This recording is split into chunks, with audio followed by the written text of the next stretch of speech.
hopping and a bopping and a singing his song. All the little birds on Jaybird Street love to hear the robin go tweet, tweet, tweet. Rockin' Robin, tweet, tweet, tweet. Rockin' Robin.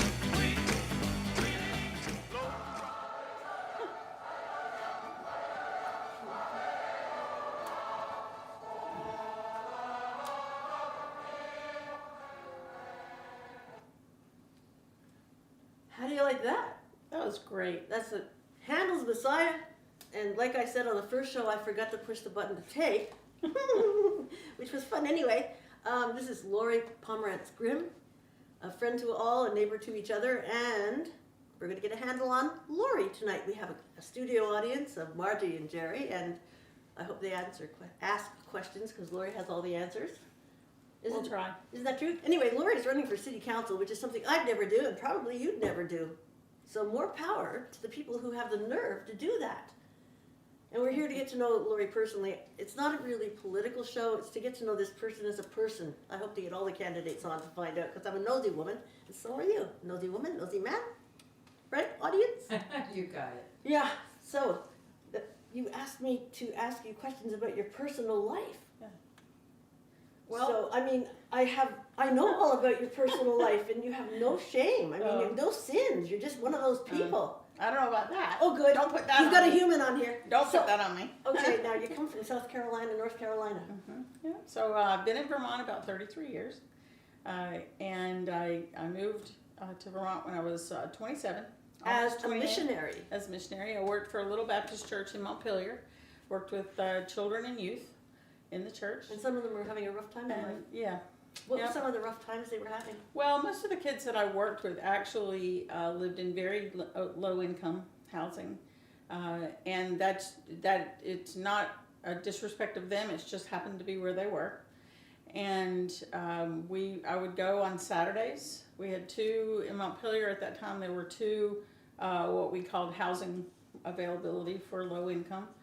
And apartments, and I would go to each one of them on Saturday and knock on the doors and talk to the kids, and we would play in the summer and in the fall and the spring when it wasn't snowing. We'd play basketball and stuff like that, and we'd play outside for a little while, and I'd get to know the families. And then on Sunday, I would go and pick them up for church. And during the week, we had a boys group and a girls group, and I would go pick them up for that if they wanted to come. And so that's what I did for about a year. And when I'm not too long, a couple months after I moved here, I started working with a single adult group that was based in a number of churches in Montpelier. Mm-hmm. And it wasn't to take the place of church. It was really just to allow for social interaction for single adults. And that's where I met my husband, Brian. That's before Match.com. But it's long before Match.com. And so we got married the next summer, and we lived in the central Vermont area for, 16 years. And then in 2006, in the summer of 2006, Brian actually was a school teacher, and he left the school that he was teaching at in Northfield, Vermont, and took a full-time position here at North Country High School. Taught driver education for 10 years and then retired. Obviously, I was not one of his 2016. students. He could, Heather, you know. You To could dream hire. the impossible dream. Oh, I He promised could- I wouldn't sing. He could help you with that. No, but that's all right. No, I've talked at length with Brian and with you. Yeah. And the thing I like most about both of you, together and apart, is that it's so easy to have an honest conversation with Laurie or Brian about things that normally we wouldn't talk about in public. Yeah. And even once I filmed a show that I was a little worried about putting on air because it dealt with extremely sensitive and private matters. And I called you that night, or I texted you. I said, I'm having an issue. And you suggested, well, just put a little disclaimer at the front saying that it is for adult people, and then everybody can watch it who wants to watch it, and they can put their 4-year-olds away. And I did that, and I felt, I lost sleep over it because I loved the show. It's a really important show. And I was a professor of public health. And you made it happen because I didn't know how I was going to go about it without doing that. So you're more than a politician. Oh, You're a good advisor. thank you. And whether I know anything about the city or not, you know the charter. Yeah, well, I try. I watched Pam Ladd's show every time she tapes, and sometimes they're extremely long. Yeah. But I find it's a responsibility for me to watch them, so I can talk to you about your personal life. Yeah. No, so I can figure out what's going on in town. Yeah. One of the things I do notice is that you stand up at these meetings and present your ideas without any hesitancy. It takes a little bit sometimes, you know, a good deep breath, having taken some time before I go to the meeting to think about it. But one of, I don't know whether this is a positive or not, but I have been told that I know how to ask the right question. Oh, you weren't told that. And I actually got selected from a prior employer to work on a long-term project, which I still work on, but through another employer, it's the same project. Because I can listen and I can ask the right questions. You don't waste people's time. Yeah, I just want to know, I said this to my husband one day, I said, whether it's the right question or some people would say a stupid question, but I don't think there's ever a stupid question. Stick around. Because, well, I don't think there's ever a stupid question, because if a person is questioning something, they're just asking for clarity, and that's the point. Mm-hmm. So, for example, we had there was a city council meeting several weeks ago, actually between Christmas and New Year's, a special meeting, looking at a piece of equipment for the fire department. And it's a new piece of equipment that's replacing something that's like 20 or 25 years old. It has to be done. And is it the jaws of life? It is the jaws of life. And when they said that it is battery operated, okay, so we all know about batteries, right? And so they gave the whole spiel, and all I said is, could you please explain the batteries to me? And they did. And they did. And they're rechargeable. And so they're rechargeable. They don't have to buy them every two minutes. Right.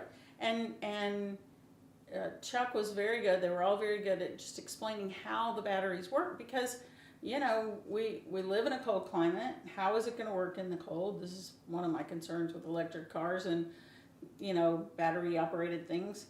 How long do our cell phones last? Now, you know, I recognize that a cell phone and a jaws of life battery are going to be, you know, they're going to come to different specs and that kind of stuff. But nobody else asked the question. Yeah. And I was sitting in the room and I thought, well, I was happy explain with to me. the financial end of that answer was Yes. that they were rechargeable. yes. So they Phenomenal. buy them, and they've been known to last for a very long time, because it's not in constant use. I mean, the battery isn't constantly being used. And there's no planned obsolescence. Right. So It's very good, because I love our fire department very, very much. I think they do amazing work. My grandson's a volunteer fireman in Jay. My father was a volunteer fireman in the 50s in our hometown near Montreal. And I just don't know how they do it, because you know, in the middle of the night. Yeah. And It's a any good time fire I'm really like wake me up and put out a fire. I don't even think I could get those long johns on, whatever they're wearing. But I really That's very admire good. them, and I'm so glad that this town supports them, and the fact that we're getting a new truck, Yeah. and that they know I think so. exactly what to do to Right. keep saving. They're saving us $300,000, $400,000 Yeah. because. Well, it's just the way things have worked out, and I can't really speak completely to that except what I've heard at the city council meetings. But our department is good. We have good people that work with the fire department. So Yeah, and so that's your question. What are your major concerns about Newport? well, I you know, I've been here. My husband and I moved to Newport in the summer of 2006. I've basically been involved in a lot of the community project things. You're quite a volunteer. Yeah, well, I'm interested in what's going on. So for a while I went to city council. I've also was on several of the community committees that looked at downtown and different ways to do things in Newport. And I think that we've missed the boat on some things. and I'm hoping that we can sort of get back to some of the studies that we've done in the last 15 years and say, Yeah. what can we do about that? You brought up something So- really wonderful last time I spoke with you before I turned on the camera. On that last long interview, which was never recorded, but I learned so much. You said that for years, studies had been paid for and then shelved after the ideas were there because no one had acted on the suggestions of the people who did the studies. In a sense, I mean, there's a bigger picture to this that I'm not privy to, not having been actually in city government. And I'm sure there were reasons, there were things that didn't happen for reasons. Maybe the grant monies had dried up. Maybe there wasn't time to do something. But I think that for some reason, especially under our last city manager for the last 8 to 9 years, I just think that maybe we just didn't do everything we could have done. You're understating the So- obvious, aren't you? Aren't you charming? I don't know. I'm trying not to You be know- rude. So, Can I be rude? right. Well, I don't know, Heather. I don't know. I went to meet that woman at one Yes. point, and she would not look me in the eye. And, and I was, Yeah. hello, and I'm thinking, the poor woman is shy. But it wasn't that, was it? I don't believe so. I don't believe so. Shall we drop that now? I just say that, we have had situations in the city, and I have had situations with that manager, but she's no longer here. No. And we have to really look at, is there anything out there that wasn't done, that should have been done? Were things handled correctly? I believe that's what our new mayor is doing, Yes. is taking a really hard look at some things. And like I said, have we missed the boat on some things? We will always miss the And- boat on some things. Well, That's we just will. the nature That's of everything. just true. Except, what we have found is, and I'm not taking any credit for this. This is all the work of our new mayor. And what I know just from going to council meetings is that there are things that she has found that if they weren't taken care of right away, we could have missed grant money. We could have been out, some money that was, I was going to use the word misappropriated. That is not a correct statement, but was supposed to be given to or an organization that actually can't because of some other work they're doing for the city. So we just have to be careful about those things, and I think it's time for the city council to, as Ann Shirlow said several weeks ago in a city council meeting, she stood up and said that one of the things she missed, and she's been here almost as long as me, about 13, 15 years, that one of the things that she's missed is the council actually having conversation with each other at the table on Monday nights. So you have a And- way to seat people that would probably facilitate a nice conversation. Well, I mean, not that we're going to go changing tables or anything, but I think that when people sit around a round table or a curved table, that table has a little bit of a curve to it. But I think it's really important for, as Anne suggested, that the council actually talk to each other. Yeah, How do you interactive. feel about this? How do you feel about that? What is your reasoning? It is pretty Not straight level. I contentious. mean, it's Right. as a a pilot would say, it's Yeah. Yeah. straight ahead. Yeah. Well, they probably wouldn't say it that way, but that's what I'm trying to phrase. Right. It's the fact that when they have a straight line drive, Yeah. straight winds, there's nothing that stops here. It's Yeah. all going right in front, and that's pretty sad because they're missing each other's opinions too. And then by the time it's going I, Yeah. they haven't really conversed on that subject Right. at that time. And then executive session, that's when they go and they have a good chat. But Well, and executive sessions are different. Executive sessions are personnel matters. I believe, again, I'm not 100% sure, but typically executive sessions are used if there are personnel issues with city employees. Could be a contract, could be whatever it is. And those are things that, I mean, you don't want, oh my gosh, I don't want like all my coworkers or non-coworkers in my meetings with my manager at work You know, when I have an issue, I want to be able to talk to my boss One-on-one? one-on-one. Yeah. And what we have to know, and you brought up the charter, Newport City is a mayor and city council. Some people call the members of the council the select board. It goes from the mayor to the city sil- council right. to the town manager, So in that now- order. Right. So remember, there's the mayor, and then there are actually select board members. And the select board in Newport are the 4 elected positions. And together, the select board and the mayor make up the city council.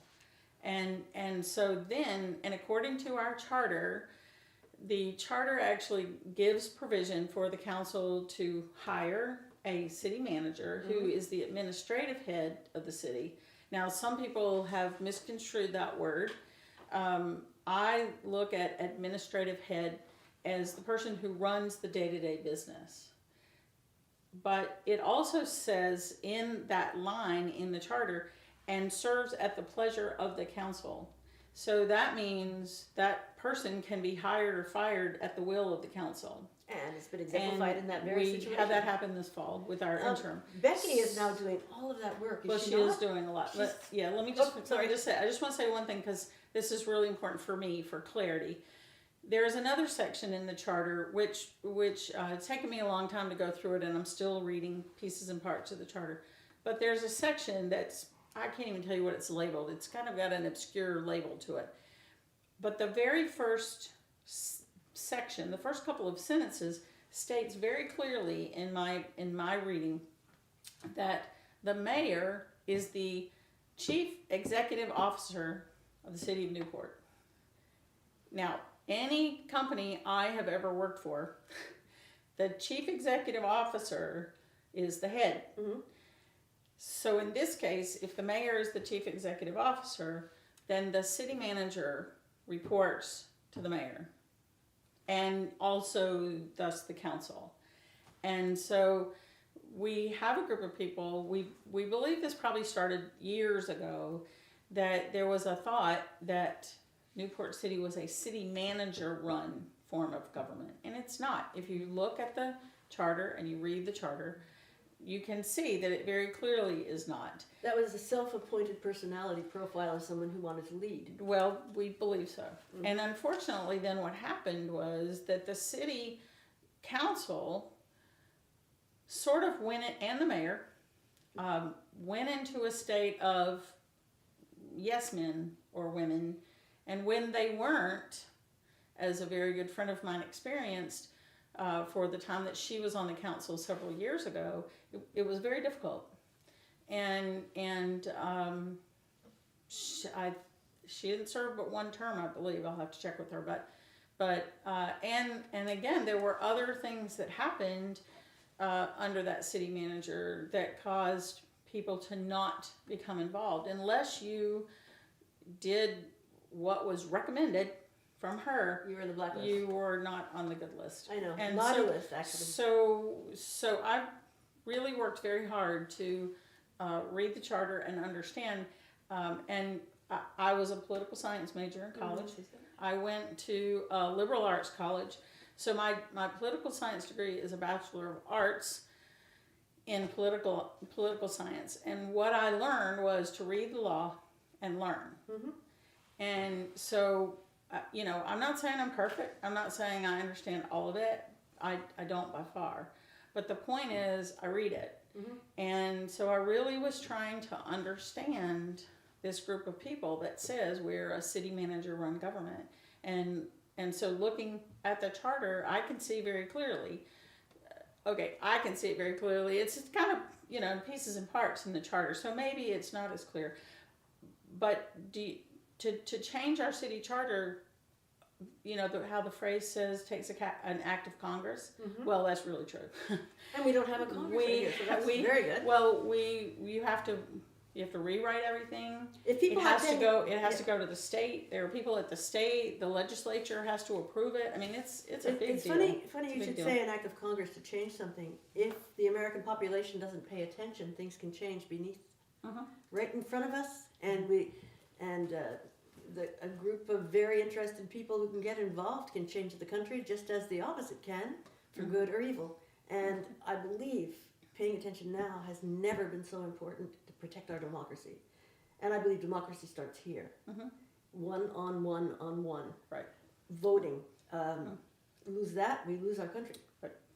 And so if you are watching this and you don't think the city council election is important, right. It is, no matter who you vote for. No, I've been talking to some young people in their 20s, and they say, we're not voting. I talked to somebody in their 40s, no, it's not important, my vote doesn't count. And that crushes me because my father was in World War II. He fought fascism. My grandfather was in World War I. He fought. And once our side loses, we've lost all the work and the death and the fighting and the war that our forefathers have made for us to protect this country. Right. I have a life because of what they did, so do you. Absolutely. I do. So vote. Yeah. If you vote for Laurie or any of the others, vote. And the good thing, Heather, that I have to be reminded of all the time is that local politics isn't the state legislature. It's not the state government. It's not the federal government. Not at all. It literally is looking at what is going to be best for your neighbors. Exactly. Well, I extrapolated simply because of the importance of the subject right now. Well, it is. And I think it's very important. But it's just as important as your level right now because you're going to be helping with our taxes. And, I don't know what you can do about that. But well, we have to be paying taxes is not fun for anybody, but we have to balance the budget somehow. And the budget is in its very big talks right now. And I really admire the fact that they're working so hard on it. Yeah. So they the last several, this happens every year. So if you're interested, come to city council meetings or watch Pamela's show. Or the last month or so, November, December, when you come to city council, they're talking about each of the departments in the city. And you mentioned Becky, our comptroller, programs director. She's doing a lot of work right now and has been making sure all the budgets are together.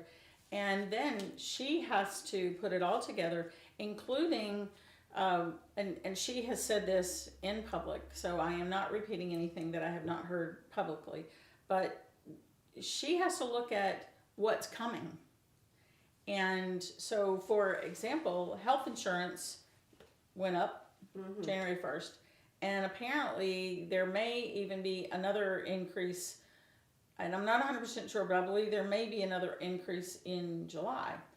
And so when she's doing budgets, when she's putting everything in the general fund, she has to look at the fixed costs. There's nothing we can do about those. No. I mean, unless we go out and shop around for health insurance, but I believe our health insurance for the city comes through the Vermont League of Cities and Towns. But we have to look at those things, and then they have to sit down, and this is what the city council does. They have to sit down and look at each section and drill down into what is important and what is not important. Now, I'm not going to sit here and go through some of the conversations, but there were some conversations that were, do we really think we need this thing? Do we really think we need that thing? And I, honestly, that's the first time I've heard the city council debate, if you want to call it that, the budget, in years. Well, I'm glad they are. And I can't say, I'm going to be honest, one of the things that was brought up, I'd be a little sad to see go. What is it? Well, there was a conversation. I'd really rather not bring it up because it's not being cut, so I don't want to go there. All right, okay. All right. Sorry. But my point is, but that's important. But my point is that they were willing to say, what about this? How useful is, I'll just use an example. What about our recreation department? We provide recreation for 85% of Orleans County. What are we getting from other cities, Derby or whatever, to help? Are they helping at all? Well, I will But tell you, we don't know. So I'll tell you, when I went to town meeting for 30 some odd years in Franklin County where I lived, and I loved town meeting because everybody knew everybody, and it was extremely funny. Yep. And if other towns would come and ask anybody for anything, well, it was always the only one who came to Berkshire to ask for anything was the Humane Society from St. Albans, and this woman, very tiny, very meek, stepped up, "Hi, well, the Humane Society is sending one of us to all of the town meetings to ask for $250. And Leon Legoux stood up and he said, "You buy a lot of bullets for us, $250. So we voted against it. You know, we love our animals, but we were poor.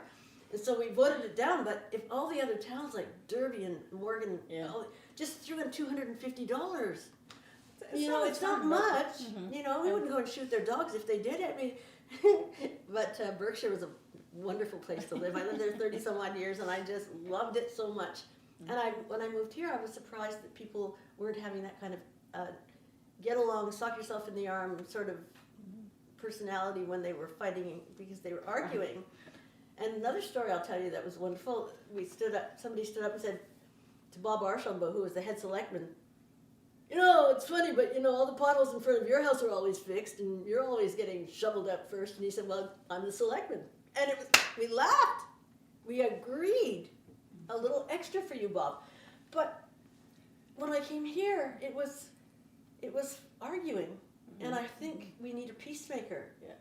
And knowing that people are talking to each other now, I'll keep this in the budget or that. I'm a mediator by profession, so I'm always shooting for the middle road. And give and take, and you gotta give a little, take a little, and let your poor heart break a little. Mm-hmm. And I think that's how you make a city work. That's how you move forward. Right. You moving forward. Okay, Rick Ufford Chase is our city development manager, and he's also running.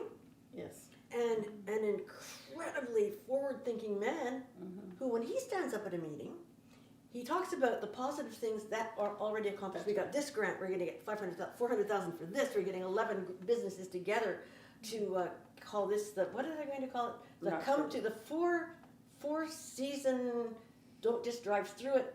Stick around and have fun in it. Newport or Franklin County, Northeast Kingdom. Yeah. And he's making collaborative efforts and bringing people together. And he's great at writing grants. Yeah. Mm-hmm. And these two people, you know, and Carter, young and smart and enthusiastic and in the recreation department. All the people we have running who I've talked to mostly are all forward thinking, and so are you. And I think it's so important that no matter who gets elected, they look to the future, they step on the shoulders of the greats of the past. There's no question that, you know, when Paul was the mayor, it was a really tough time for everybody, and nobody was really getting along. And stand on his shoulders because, you know, he too did a lot for the city. He did, absolutely. And someone who serves for whatever it was, 14, 15, 16, 18 years, I'm not 100% sure how long, but Paul and I get along. Paul did some great things for the city. Like I said, I just believe there was a period of time when things were not moving forward. They were in quicksand and at that point. We have felt, that's a really good way to put it, I think. And the quicksand kept sucking them under, and so standing on their shoulders will move us ahead. Yeah. And I think that's what we have to do in everything. Mm-hmm. I think we have to be willing to sit down with people. Don't just assume that they're one way or the other. We have to sit down and talk to one another and come to some consensus. And I'm not saying that all of my ideas are number one, great, let's do it. If you did, I would not vote for you. That's right. And I am more than willing to listen to everyone. And we have to figure out how to move our city. Linda Joy Sullivan, our new mayor, has said that she doesn't want this to be a drive-through city. She wants it to be a drive-to city. She wants people That's to what I was trying to think. Yeah, she wants people to come to Newport, to be here, to not just drive through it. When I first moved here, I remember seeing on the interstate, coming up 91, there's a sign to JP. Yes. That takes the driver off 91 at Route 5 in Orleans and takes them to Coventry and turns left on 105? what, I don't know what that is, I don't- 14, which runs into 100. And they missed Newport. And they missed Newport. And I think we could about- just, you want a new sign there. I think we could take, we talked about that. Yeah, You know, well, you have a choice. You you- can go you to have a Newport choice, and have yeah. a life, or you can go here and, Yeah. what, you're going to see Yeah. some trees? No, Come on. that also takes an act of Congress, I have to be honest with you. But you've got to Changing start it, it. but you got to start somewhere. So I remember, like I said, 15, 16 years ago, I found at that point, Trish Sears was head of our, what was then called the Downtown Renaissance Committee, which was the precursor to what is now the Newport City Downtown Development Group, which is Rick Alfred Chase is the director. And I had a wonderful conversation with Trish. But again, it's one of those things that literally almost takes an act of Congress. How are you going to move it? Well, then, I don't know how long ago it was they changed the Department of Transportation changed the signage, like went through the entire state and changed the signage. And I was really upset when I found out that Nothing was done there. Nothing. I mean, I had not that I hadn't done anything, just to be honest with you, but I thought that I was talking to the right people that could get somewhere. Talking to the right people is And- where Linda Joy Sullivan will get us. Well, places because this is the thing with even our new with- mayor. Mm-hmm. she knows people, She and does. I mean, She does. in my last TV show, in my last incarnation, the governors and everybody running and ambassadors would come to my house to tape shows. So I also knew those people, but I had no thrust forward. I was an interviewer. Right. But knowing people, it's amazing how it helps you, even if you don't think you need them. Yeah. She is needed here Right. because she can go to the right person. Yeah. She's working on the airport scheme too, Yes. which I will attend. I will attend those meetings either by Zoom or in person because of my aviation life. Mm-hmm. But I'm just absolutely thrilled that she knows so many people. Yeah.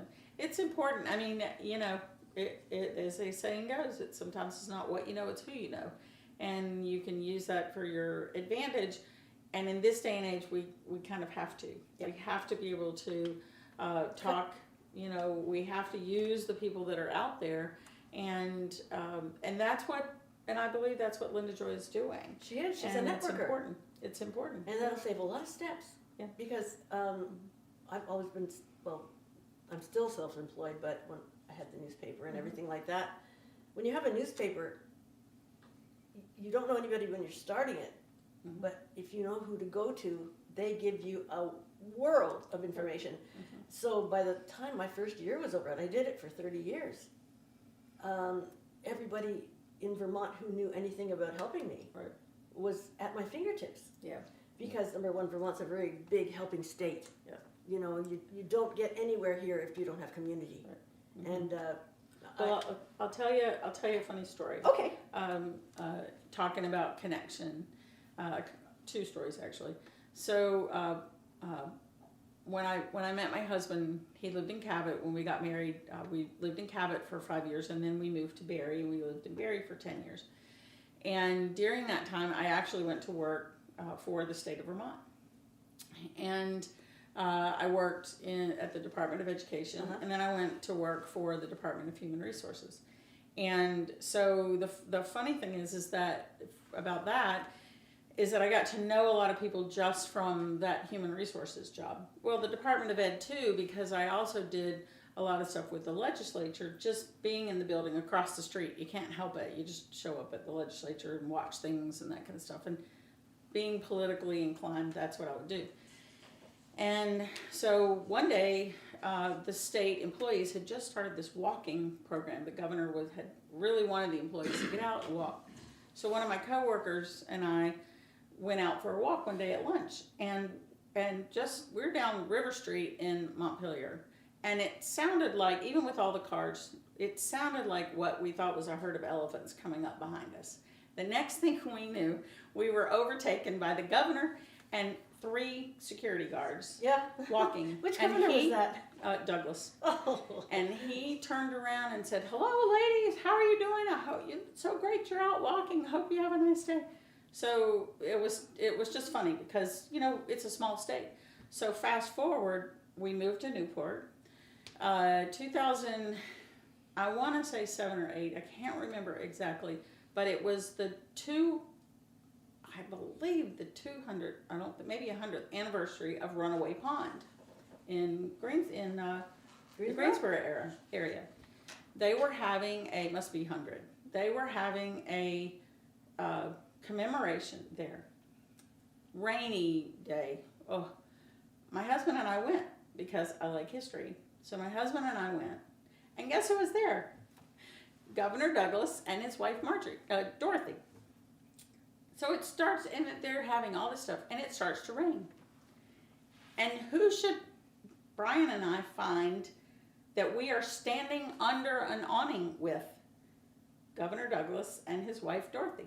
And for half an hour we talked. Well, I guess you knew enough to get out of the rain. For half an hour, the four of us stood there and talked about taking care of our elderly parents. Yeah. Now, they didn't try to whisk him away or move him away from people. My point is that we live in a small place. Welcome to Vermont. And we just, so you just have a conversation. Yeah. And then the strangest thing was when I interviewed to work for Yankee Farm Credit, which is now known as Farm Credit East, Agricultural Credit Association,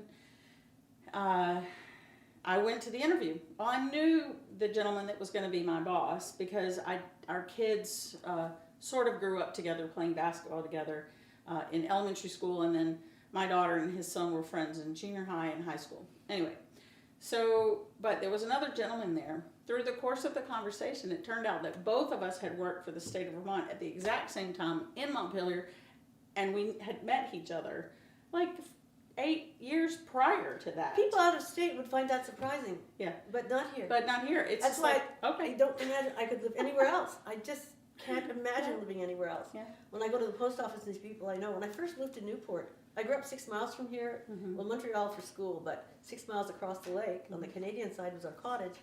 And I used to come into Newport, so I had a 12-foot boat with a 5 horsepower motor that used to be my grandfather's. They wouldn't let me drive the big boat till I was a big girl, like 14. I was 13. Anyway, I put in 5 gallons of gas, and Sherry Grawl and Judy Hand and I would come on over here, and we'd go to Burns Theater. We go to, Newbury's, of course, and any other thing. But I remember Dairy Joy and having to stand in line. Now, of course, it's Tim and Doug's, but not the same place. But everything was very exciting. Mm-hmm. And not just because I was, 8, 9, 10, 11, 12, 13. It was always this. And then when I was a little older, and my mom was terminally ill from the time I was 5, her last meal out of the home was at Frank's Steakhouse.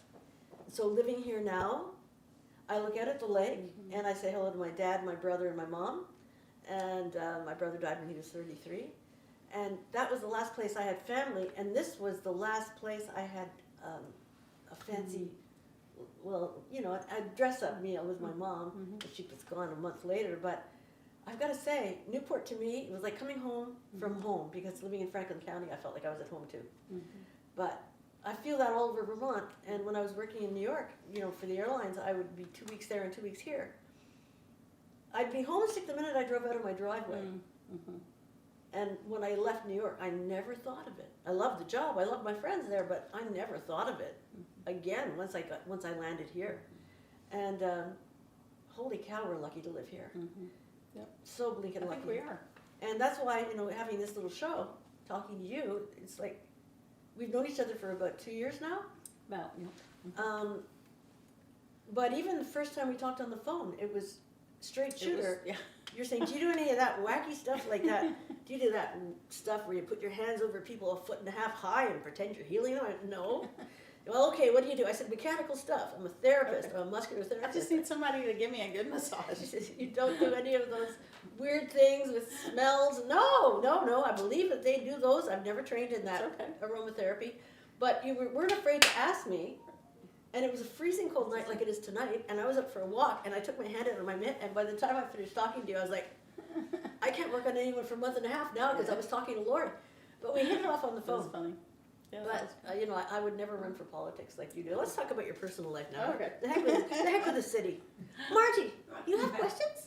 Well, I'm just sitting here really delighted by what I'm hearing here. And one of the things I was thinking that really strikes me about Laurie, she and I have been friends since I moved here in 2004. Welcome. She is a problem solver. Yeah. If anyone has a need, go to Laurie and she will find a solution. If she doesn't have the answer right then, that's okay. She will find a solution.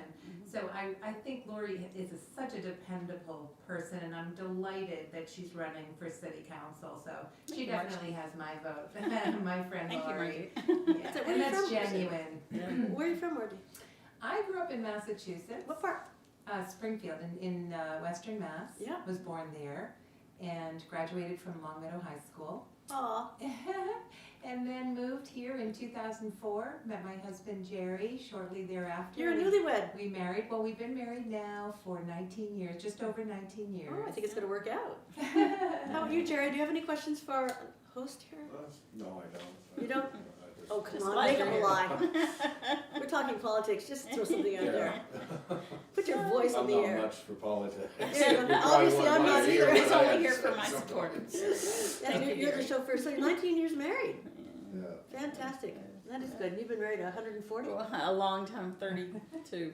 32. Yeah, Well, I've and met a both half. of your children. Yeah. Let's talk about them. Yeah. We're going to so- talk about the children now and Oh. embarrass them. Yeah, let's not do that. No, I met your So- daughter. She's terrific. She's a musician par Yeah, excellence, she working is. in the She is. Carolinas. Yeah, she lives in, she actually lives in my hometown in North Carolina, near Raleigh. And she teaches currently at a charter school, which is, it's a charter school because it's owned by a private corporation, but it acts as public. So the families don't pay any tuition. They do have to apply and to come to school there because, she is a high school music and theater arts teacher. And she came into that, well, my mother was a musician, I sing. And here I am so- singing, I well, sang to you. don't ask me to sing. Sorry. But she was in high school. Both of our kids went to elementary school, junior high and high school here in the area. And I remember very vividly asking her at what point did she know that she wanted to major in music education. And it was because of the music program at the high school. Ann Hamilton Oh, she's and my then choir. Danielle Carrier, just wonderful. And they would have the music festivals here, and they had brought in they still do bring in guest conductors. Mhm. And she remembers very vividly standing on the risers during, I think, sophomore or junior year, and thinking, that's what I want to do. Watching that director and thinking, that's what I want to do. Well, And so that's what she's doing. She got involved in the theater program in her senior year.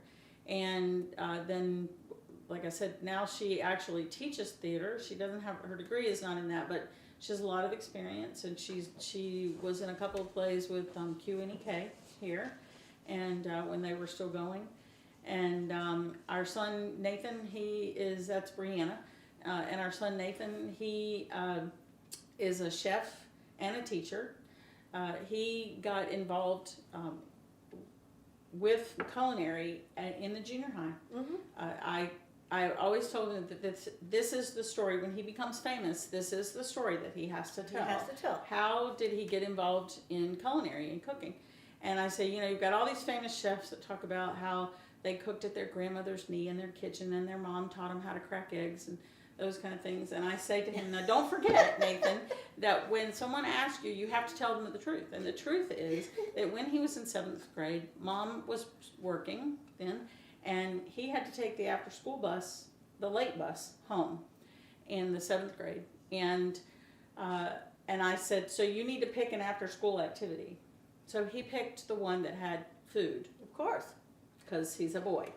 And My son's a chef. and I'll he- tell you how later. Yes, and he, and that year they actually went to a competition in Burlington at the Champlain Valley Exposition Center called Junior Iron Chef. So in the 7th grade, there were 5 of them. They worked together on this dish. They went to the competition, and they had a great time. So the next year, Nathan joined the after-school club again as an 8th grader. He was the only 8th grader on the group. They made the exact same dish, but this time they perfected it. They worked on it like 3 days a week, I think. They went to the competition and they won Yeehaw. the what was called the Crowd Pleaser Award, which means everybody liked it. Well, that's nice. And they won. And so he continued on through the high school, through the culinary program here, which is really phenomenal. It's just incredible that our high school has those opportunities, because not every student is a book learner. I'm not really a book learner. It takes me a lot to read, but that's what I can do. But You can read the charter. well, You're way ahead of me. I'm trying. And I was a town librarian. So yeah, so you know, it's so great that both of our kids found what they wanted through our high school, and I love this will high school. always sing the praises of this school, the career center, the arts program, all of that. It's all It's great. just so great. And I do want to say one thing back a little bit to state politics, because this is coming up and I think it's really important for people to know.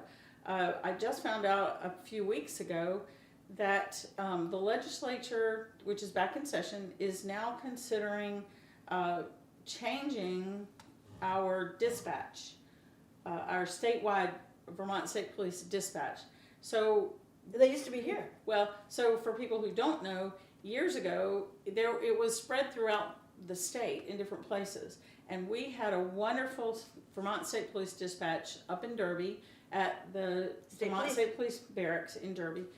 And the state, during Governor Shumlin, decided to consolidate to Williston and Pulteney. Is that right? Or down... Where was Putney it? or Pulteney? Putney. Mr. Shumlin used to be at Putney, my house yes. for interviews a Yes, lot, yeah. at the station a lot, and he was never talks shy. a good game. He was Anyway. never shy to talk to. No. I will And tell you a so- story after we go off the air. I'm going to say Yeah, yeah. stories.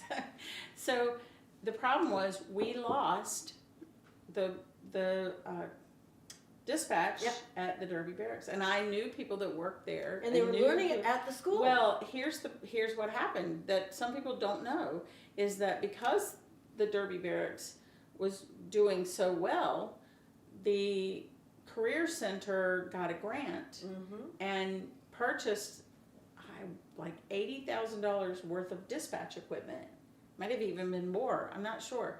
Created an entire program, 2-year training course, like the culinary program, like the cosmetology, like the childcare, like the nursing stuff that goes This is on a there, really good program. the healthcare programs at the Career Center.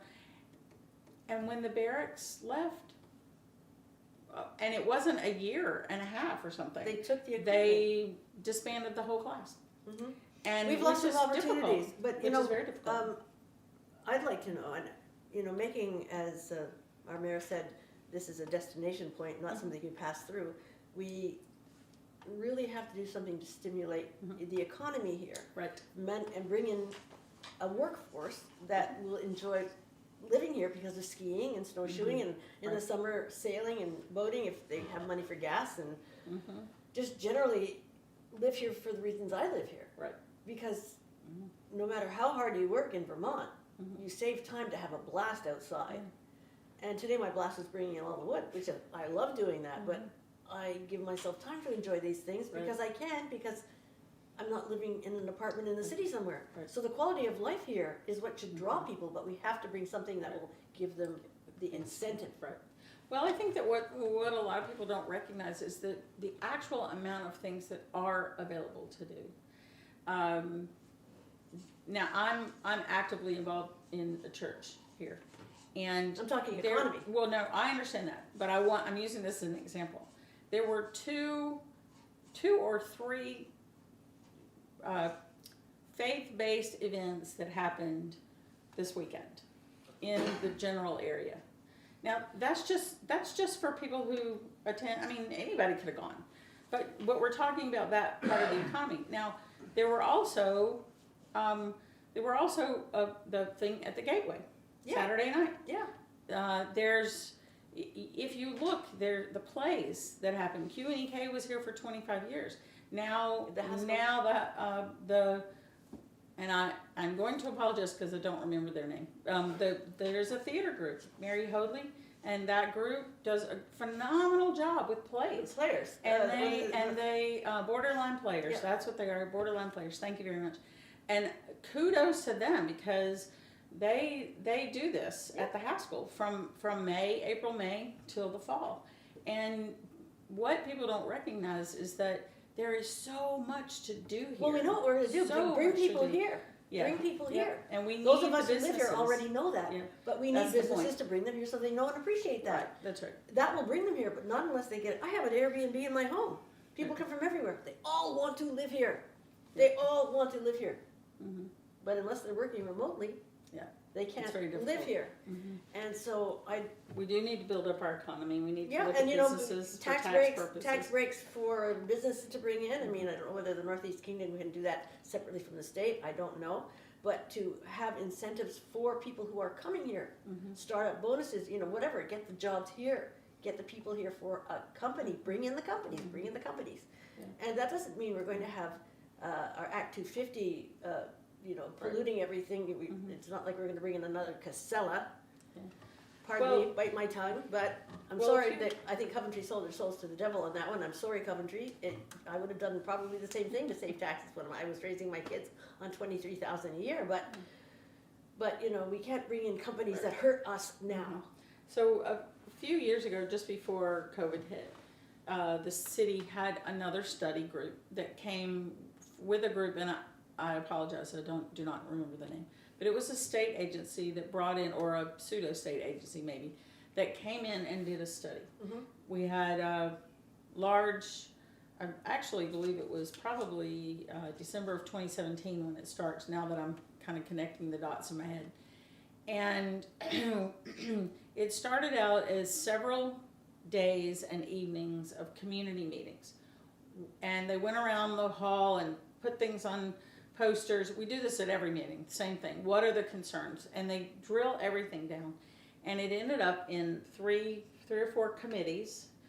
And several of us worked together for months and months on an economic development type group. Good for you.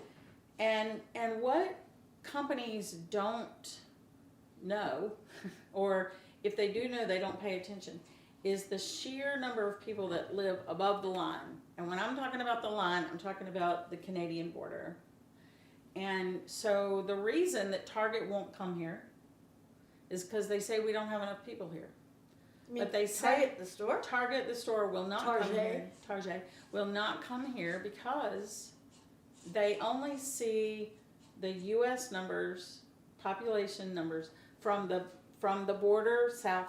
I will tell They you. don't look at the millions of people that Yeah. live. I hate above- to tell you, Yeah. the Canadian dollar is 65 cents on the American. Okay, and I understand that, but in 2017, 18, 19, when we were doing this, things were better. Not that much better. Well, okay, but my I'm point- Canadian. Yeah. It Well, was not that better. Well, but my point is, there are still Canadians that cross that border Yeah. to shop at Price Chopper and Shaw's and Walmart, That's even true. though there's a Walmart an hour up the road. That's true. And so the point is that somewhere in our economy, people have created a imaginary line where the population starts or stops So instead of for thinking our that there's area. nobody up here. And, So what kind and- of business do you think that we should bring in that would attract the Canadians as workers? Well, I think that, you know, we could get back into manufacturing. Yeah. I don't know where, how. I mean, the helmet manufacturer, and you know, we have some manufacturing. We lost Louis Garneau, Mhm.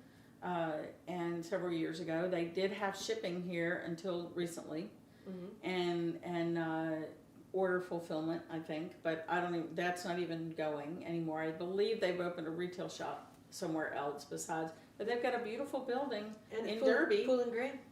and that, you know, and so we need, yep, we have Pool and Grain. No, Pool and Grain took over their building. Oh, did they? Okay, that's possible. All I can say is We just, what we have is not enough. right, what we have is What not we enough. need to do is invite businesses who will have Mhm. the foundation to build a foundation, Right, have the money to invest in this area, knowing that this would be a perfect area for them to, Right. A, ship out, Yeah.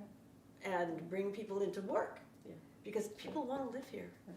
And we do have a housing problem too, so We have, there are yes, a lot we have of a things, major housing problem. we have a lot of things to think of, but the economy is the answer to most of it. And anyway, I don't know how long we've been talking, my I friend. have no idea. Oh, A long time. a long I think. time. A long time, I think. But listen, you're going to be interviewed by Pam, I am. so I'm glad you came and talked to me again. Thank you. Thank you very much. I've learned so much from you. I'm going to have Rick Chase on my show this week. I'm going to have Carter Finnegan on the show. And I think, you'll work very well with those people. They'll work very well with anybody who gets elected. That's one thing I always want to make sure is that get somebody in there who can get along with people. Because business is people. Politics is people. It is. And if you can't bring a consensus, I'm a mediator. That's my job, to bring a consensus. And I don't hang my shingle here, but occasionally I do it. But I've been a mediator since 1998 or 1999. And bringing consensus is easy if you have a little neutrality and not much ego. And the minute you throw an ego into the pot, power, or greed, or I'm right and my daddy can beat up your daddy, well, you're not going to get consensus. And Well, I think we're now on the cusp of doing something fabulous in It's Newport. fair. Let's do it. Yeah. I think it's important, you said this earlier, I think it's important to remember where we've come from. The people who have served the city, we've had good people that served Very. the city, all good people. I'm just gonna say that I learned a quote in the last several weeks from my friend Pam Lads, who said that there's a quote out there that said, if you always do what you always did, you'll always get what you always got. And we have to apply that to our personal lives. If I'm doing something and I'm banging my head against the wall, maybe I need to stop and go, why am I still banging my head against the wall? Maybe I need to figure out how to do something different. Well, the definition of And insanity, Doing the same thing over and over, expecting a different result. doing the same thing over and over again in exactly the same way, and expecting a different result. That's right. Which, I live a very routine existence, so that could be my definition. But I expect the same result every day. Yeah. I But love we my have to be. But we have to be willing. We have to be willing to look. Open If your mind. I'm not willing to look at myself, what I did yesterday, how I acted last week, how I acted 15 years ago or yesterday, and say, do I need to change the way? Now, I'm not saying that I have to change my inner personal beliefs No. structure to accommodate everybody. That is not going to happen. However, if I have to maybe change, I have to change the way I look at the way that I've done things in order to move forward. If I'm going to grow, that's what I have to do. Yeah, evolution is a wonderful thing. And so that's what I see. That's what I see for Newport. That's what I think we have to do that. Are you excited? And I'm pretty excited. Pretty excited. Yeah. Where do you see Newport in a year and a half, 2 years?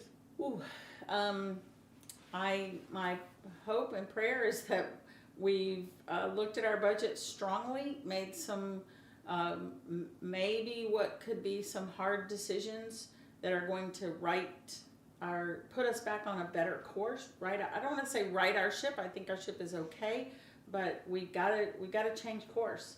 And there are some struggles right now in the city budget that's going to come up in March at town meeting. They've set the budget already. We know what was approved last week was a 15% increase in the budget. Now remember, there's a difference in the budget and the rate. And it said in the newspaper that for a $100,000 home, it would raise our taxes $150 for $100,000. Right. And that's because they really can't change the cost of insurance or the actual things that they absolutely need, the concrete items. Anyway, Yeah. So we can talk again. We can talk again before March. Yeah. So I'm just saying, that's what I'm willing to do. Look forward, make some hard choices. We might have to bite the bullet a little bit over the next couple of years, but I think we're gonna come out of this a you better get a lot place of to bullets live. for $250. Yes, there we go. Right? Yes. Anyway, thank you, Margie and Jerry, for coming. Yes. Thanks for having us. It's always nice to have someone in the audience who can ask questions and be supportive of my guest. Thank you very much for being my You're guest welcome. again. Thank And thank you for watching Life is Good. Stay tuned. All the candidates eventually will be on. Yes. And if they say yes, some of them don't want to be interviewed, and that's their complete right. But I will tell you, I've talked to, Carl, I talked to him personally last summer, and Carter, of course, I know, and Rick Ufford Chase. And Newport's getting better. And Good. standing on the shoulders of the people who worked before. And moving forward with new eyes. Thank you, Laurie. Thank you. Mwah. See you next week. They started going steady and bless my soul. He outpopped the buzzard and the Oreo. He rocks in the treetop all the day long, hopping and a bopping and a singing his song. All the little birds on Jaybird Street love to hear the robin go tweet, tweet, tweet. Rockin' Robin, tweet, tweet, rockin' Robin, tweet, tweet, slow rockin' Robin, 'cause we're really gonna rock tonight.